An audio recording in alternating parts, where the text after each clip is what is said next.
Here's my mushroom transportation device for taking mushrooms to farmers markets. It's a Coleman 120 quart cooler. They do make larger ones, but the larger ones can get a bit cumbersome, especially when they're full of mushrooms and ice.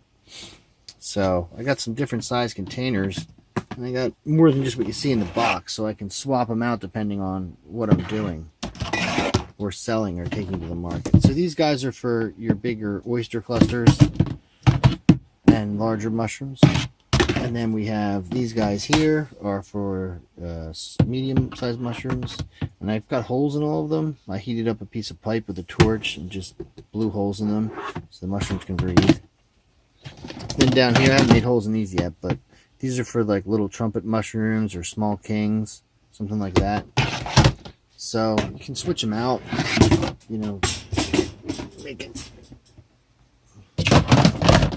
2 big ones or